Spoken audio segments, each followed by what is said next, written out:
ഇത് മത്തങ്ങ കൊണ്ടൊരു എരിശ്ശേരി വെക്കാനാണ്. അപ്പോൾ അതിന് ഞാൻ ആദ്യം തന്നെ പയർ വേവിച്ചു. അതിന് ശേഷം പയറിൽ ഞാൻ ശകലം വെളിച്ചെണ്ണ ഒഴിച്ച് ഒരു വറ്റൽമുളകിൻ്റെ ഒരു കഷ്ണം ഇട്ടു. പിന്നെ അത് കഴിഞ്ഞ് ഇതിന് ചുറ്റും വെളിച്ചെണ്ണ പുരട്ടി, പിന്നെ ഇവിടെ വെളിച്ചെണ്ണ പുരട്ടി, ഇതിന് ഇവിടെയും വെളിച്ചെണ്ണ പുരട്ടി. ഗ്യാസ് വരുന്ന സ്ഥലത്ത് അല്ല, സ്റ്റീം വരുന്ന സ്ഥലത്ത് അവിടെയും ഇത്തിരി വെളിച്ചെണ്ണ പറ്റി. അതുകൊണ്ട് കണ്ടോ, അതെ ഒട്ടും പുറത്തേക്ക് പോയിട്ടില്ല, ഇവിടെയും പോയിട്ടില്ല. പിന്നെ ഇതിൽ പിന്നെ പോവില്ല, ഇങ്ങനെയുള്ള കാരണം, ഈ സർഫേസ് ഉള്ള കാരണം ഇതിൽ പുറത്തേക്ക് പോവില്ല.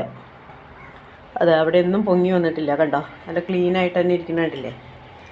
അപ്പം ഞാൻ അത് കഴിഞ്ഞിട്ടാണ് പയർ വെന്ത് കഴിഞ്ഞിട്ട് സ്റ്റീം പോയി കഴിഞ്ഞിട്ട് അത് തുറന്ന് നോക്കിയപ്പോൾ പയർ വെന്തിട്ടുണ്ട്. അപ്പം ഞാൻ മത്തങ്ങ ഇട്ടു. അതൊക്കെ മത്തങ്ങയും വെന്തപ്പോൾ ഞാൻ ഇത്തിരി തേങ്ങ, ഒരു കപ്പ് തേങ്ങയിൽ ഇത്തിരി ജീരകം മാത്രമേ ചേർത്തിട്ടുള്ളൂ, വെളുത്തുള്ളി ഉള്ളിയൊന്നും ചേർത്തിട്ടില്ല. കറിവേപ്പിലേ ഇത് ഞാൻ ഇതിലേക്ക് ഇട്ട് കൊടുക്കുവാണ്. ഇട്ട് കൊടുത്തിട്ട് നമുക്കിതൊന്ന് ഇത്തിരി വെള്ളവും ചേർത്തു. പാകത്തിന് ഉപ്പ് ചേർത്തിട്ടുണ്ട്, മുളക് പൊടി മഞ്ഞൾപ്പൊടിയും കുറേശ്ശേ ചേർത്തിട്ടുള്ളൂ, ഒരുപാട് എനിക്കിഷ്ടമല്ല അത്. അപ്പോൾ ഇതാ നമ്മുടെ കറി റെഡിയായി. ഇതൊന്ന് തിളച്ചാൽ മതി. ഒരു ഇങ്ങനെ ഉപ്പൊക്കെ ഇട്ടിട്ടുണ്ട് കേട്ടോ, എല്ലാം ഞാൻ ചേർത്തതാണ്. ഇനി നമുക്ക് കടുക് വറുക്കണം. കടുക് വറുക്കാനായിട്ട് ഞാൻ കടുകും വറുത്ത് വെച്ചിട്ടുണ്ട്, എല്ലാം റെഡിയാക്കി വെച്ചേക്കുക.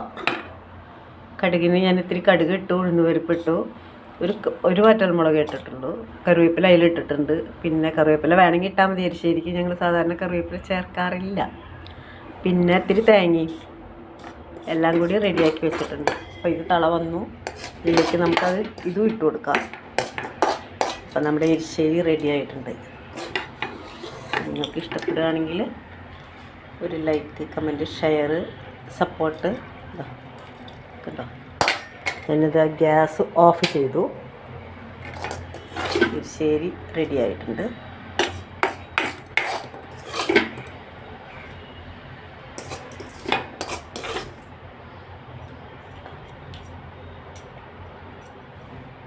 കണ്ടോ, ഒരു എരിശ്ശേരി റെഡി ആയിട്ടുണ്ട്.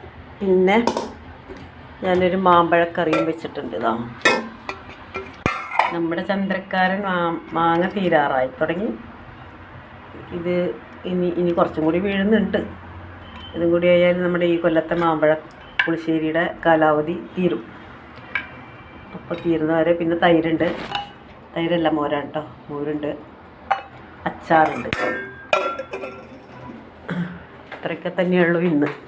കടുമാങ്ങ എടുത്ത് വെച്ചിട്ടുണ്ട് ഞാൻ. ഉഗ്രം കടുമാങ്ങയാണേ, ഞാൻ തന്നെ ഉണ്ടാക്കിയതാണ്. കടുമാങ്ങ കേട്ടോ, ഇതാണ് നമ്മുടെ കടുമാങ്ങ.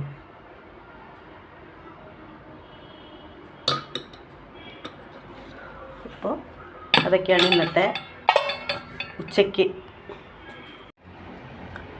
Subscribe please.